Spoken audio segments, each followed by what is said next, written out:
America अरब अब Iran की मिसाइलों को, ड्रोन्स को नहीं रोक पा रहे हैं।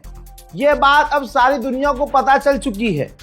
तो अब अमेरिका और अरब का प्लान यह है कि जो ये उछल रहा है ज़ेलेंस्की बीच में यूक्रेन, इससे इंटरसेप्टर्स खरीदे जाएं। यानी ईरान के मिसाइल और ड्रोन को रोकने के लिए यूक्रेन से इंटरसेप्टर खरीदे जाएं। यानी दो चीज क्लियर है। यानी पहला मतलब ये हुआ कि ईरान के मिसाइल और ड्रोन ये नहीं रोक पा रहे। दूसरा, इनके इंटरसेप्टर्स खत्म हो रहे हैं, तभी तो ये यूक्रेन से खरीदने की बात कर रहे हैं। वहीं ये देख लीजिए ताजा तरीन फुटेज, ईरान ड्रोन का इस्तेमाल कर रहा है। समुद्री ड्रोन एक ऐसा छोटा सा नाव टाइप में होता है जो तैरता हुआ जाता है और सामने जो भी लक्ष्य होता है उससे टकराता और फट जाता है। तो समुद्र में दोस्तों ऑयल टैंकरों को उड़ाने के लिए ईरान अनमैन वाटर ड्रोन का इस्तेमाल कर रहा है। हजरात, बिल्कुल मोदी सरकार की तरह बहरीन की गवर्नमेंट काम कर रही है। बहरीन ने 80 से ज्यादा लोगों को गिरफ्तार किया है जो लोग खुशियां मना रहे थे। ईरान का हमला बहरीन में जब हो रहा था अमरीकी बेस के ऊपर, तो अमरीकी बेस पर हमला होने की वजह से जो वहां पर 80-90 लोग थे उन्होंने खुशियां मनाई, वीडियो में वो रिकॉर्ड हो गए। तो बहरीन की पुलिस ने 80 से ज्यादा लोगों को गिरफ्तार कर लिया। ईरान ने कहा कि अजरबैजान पर हमला हमने नहीं किया, अजरबैजान को जंग में घसीटने के लिए ये काम किसी दूसरे ने किया है। लेकिन इल्हाम अलीयव, यकीन जानिए आर्मीनिया और अजरबैजान की जंग भी मैंने कवर की है। अजरबैजान का राष्ट्रपति इल्हाम अलीयव टेढ़ी नाक का तोता, ये बहुत उल्टे खोपड़ी है। बहुत इसने कहा है कि ईरान हमसे बिना शर्त माफी मांगे जो उसने हमला किया है और हमले की एक्सप्लेनेशन भी दे ईरान हमें। याद रखिएगा, अजरबैजान को जंग का एक्सपीरियंस है। अजरबैजान के पास तुर्की के खतरनाक ड्रोन है। जाहिर सी बात है, जरूर ये इजराइल चाह रहा होगा कि तमाम मुस्लिम देश आपस में लड़ना शुरू हो जाए। फिलहाल अब इजराइल के लिए यही प्लान नजर आ रहा है। उधर ईरान ने यह दावा किया है कि हमने अमेरिका का एक F-15 फाइटर जेट मार गिराया है। ठीक, ये दावा किया है। और अमेरिका ईरान के दावे को इतना बड़ा कैसे कबूल कर लेगा? तो अमेरिका ने रिजेक्ट किया है कि ऐसा नहीं हुआ है, लेकिन ईरान अपनी बात पर टिका हुआ है। लेकिन मेरे दोस्तों, मजेदार बात यह है कि तुर्की के मीडिया आउटलेट ने कंफर्म किया है कि अमेरिका के F-15 क्रैश हुए हैं और उस फाइटर जेट में 2 पायलट थे, दोनों पायलट ने इजेक्ट किया है। तुर्की ने कंफर्म किया, तुर्की की मीडिया कंफर्म कर रही है। ऐसे बहुत सारे तुर्किश मीडिया इस बात को कह रहे हैं कि हाँ, देखा गया है कि F-15 गिराया गया है और दोनों पायलट सेफली अपने आप को इजेक्ट कर चुके हैं। अमेरिका का एक F-15 क्रैश हो गया है। दोस्तों, खुलासा हुआ है कि साइप्रस में ब्रिटेन और अमेरिका का जो साथ में मिलिट्री बेस है, वहां वो हैंगर, यानी आसान भाषा में जहाज की वो पार्किंग, जिस पार्किंग में अमेरिका अपने जासूसी जहाज रखता था, वहां पर ईरान का ड्रोन हिट हुआ है। अब ये रही सैटेलाइट इमेज, ध्यान से देख लीजिए। हमला हुआ था और जहां अमेरिका अपने खुफिया खतरनाक जासूसी जहाज रखता था, वो हैंगर हिट हुआ है। तो आप समझ सकते हैं कि ईरान सटीक बिल्कुल निशाने पर हमला कर रहा है। ईरान ने यूरोपियन देशों को धमकाया है और कहा है कि जो यूरोपियन देश हमारे ऊपर हो रहे हमलों को देखते हुए भी चुप हैं, ये सब आने वाले वक्त में भारी कीमत चुकाएंगे। उधर तस्वीर देखिए, ईरान ने ये फुटेज जारी किया है जिसमें खुर्रम शहर 4, जी हाँ ध्यान से देख लीजिए, खुर्रम शहर 4 बैलिस्टिक मिसाइल ईरान ने इजराइल पर दागी है और ये वीडियो भी ईरान ने ही रिलीज की है। IRGC के कमांडर ने कहा है कि जब हम अपने इमाम का बदला ले लेंगे तब हम सोचेंगे कि हमें जंग खत्म करनी है कि नहीं,